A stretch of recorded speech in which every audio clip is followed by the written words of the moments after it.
Senator Cruz. Thank you, Mr. Chairman. For 8 years under Barack Obama, the Department of Justice was politicized and weaponized. When you came before this committee in your confirmation hearing, you promised things would be different. I asked you specifically, quote, will you commit to this committee that under your leadership, the Department of Justice will not target the political opponents of this administration? Here was your answer, quote, absolutely. It's totally inappropriate for the department to target any individual because of their politics or their position in a campaign. That was your promise just a few months ago. I'm sorry to say you have broken that promise.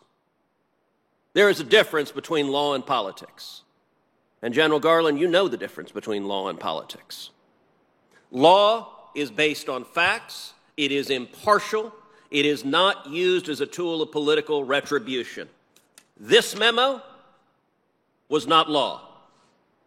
This memo was politics. On Wednesday, September 29th, the National School Board Association wrote a letter to the President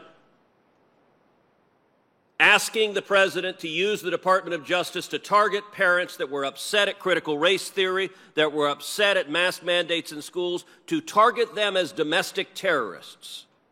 On the face of the letter was in repeated consultation with the White House, an explicit political consultation with the White House. That was on Wednesday, September 29th. 5 days later, on Monday, so right after the weekend, boom, you pop out a memo, giving them exactly what they want.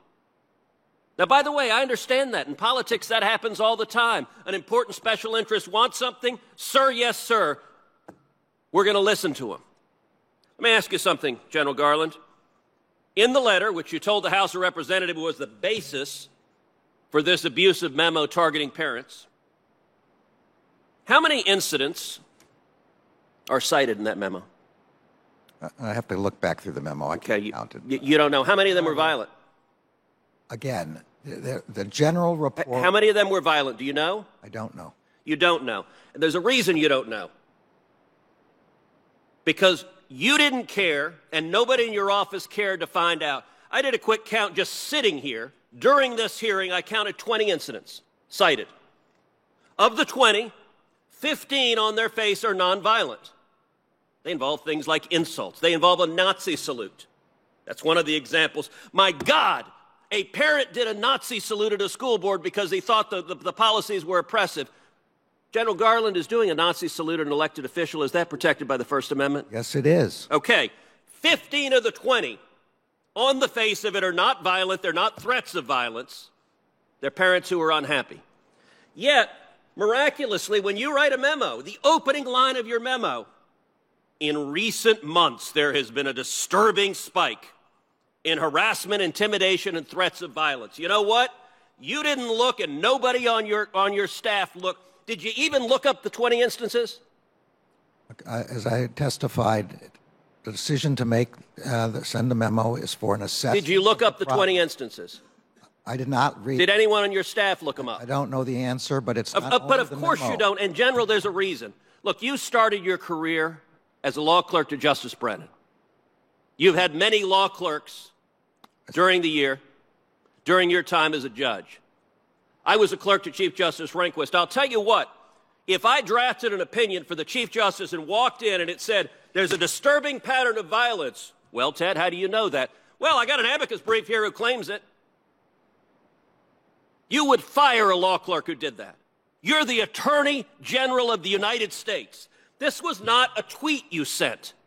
This is a memo to the Federal Bureau of Investigations saying, go investigate parents as domestic terrorists. That is not what the memo says at all. It does not. Is it what the letter says? That is not what. Is it what the letter says? I don't care what the letter says. You don't care? You said it was the basis of your memo. You testified under oath before the House of Representatives. The letter was the basis of your memo. Now you don't care about the letter? The letter and public reports of violence and threats of violence. My memo says nothing about domestic terrorism, says nothing about parents committing any such things. My memo is an attempt to get an assessment of whether there is a problem out there that the federal government needs to resolve. The letter on its face says the actions of the parents could be the equivalent to a form of domestic terrorism. And that is wrong. And asks the president to use the Patriot Act in regards to domestic terrorism directed at parents. This was the basis of your memo. My memo. The Department of Justice, when you're directing the FBI to engage in law enforcement, you're not behaving as a political operative because a political ally of the president says, hey, go attack these parents because we don't like what they're saying. Department of Justice, you did no independent research on what was happening, did you? The memo has nothing to do with partisan. Did you do independent research? The memo has. Did you do independent research? The memo has nothing to do. Okay, you're with not answering that politics. question.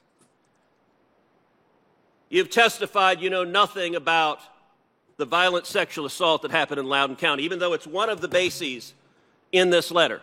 I read about it since then. Okay. You told the House last week you knew nothing about it. Not know at the time, no. Okay. This week, the court concluded that a 14-year-old girl was violently raped by a boy wearing a skirt in the girls' restroom.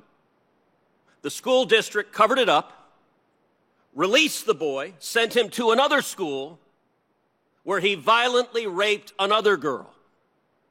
The father, who Mr. Hawley just showed you, was the father of the first girl. He was understandably, do you understand why a parent would be upset when your daughter is raped at school, the school board covers it up, and then lies to you and claims there have been no assaults, we have no instances of assaults in our bathroom, and that was a flat-out lie, as the court concluded this week. Do you understand why the parent would be upset? Absolutely, and any expressions of upset are completely protected by the First Amendment. Except you just called him a domestic terrorist. I never called him that. That's not correct. This letter calls him a domestic terrorist. You based a direction to the FBI, an official direction from the Attorney General, on this letter, and I'll tell you what, the NSBA is so embarrassed of this letter, they've apologized for it and retracted it, but you don't apparently have the same willingness to apologize and retract what you did. Let me ask you something else. A big part of this letter is that they're upset about parents not wanting critical race theory taught. Your son-in-law makes a very substantial sum of money from a company involved in the teaching of critical race theory. Did you seek and receive a decision from an ethics advisor at the Department of Justice before you carried out an action that would have a predictable financial benefit to your son-in-law?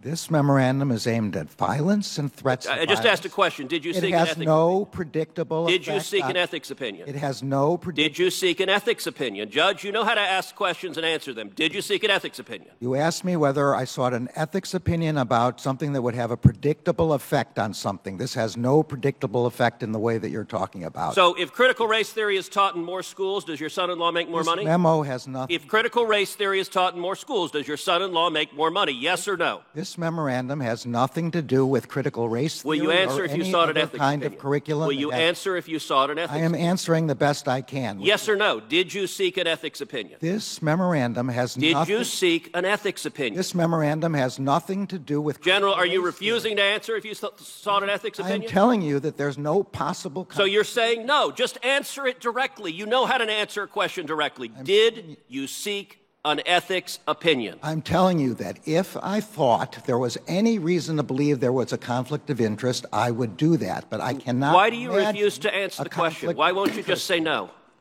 I'm sorry. You're not going to answer the question? I'm sorry. Ask the question again. Did you seek an ethics opinion? I'm saying again, I would seek an ethics opinion in. So no is the answer, correct? There was a Senator, your time is up. Let the record reflect the Attorney General refuses to answer whether he sought an ethics opinion, and apparently ethics are not a terribly high priority in the Biden Justice Department. I don't think that's a fair reflection of what I said. Then answer the question. Senator, you've gone way beyond any other senator's time. I think you ought to be at least respectful of other senators at this point. Mr. Chairman, do you know the answer whether he sought an ethics opinion? I think you have exchanged that so many times, we know where we stand.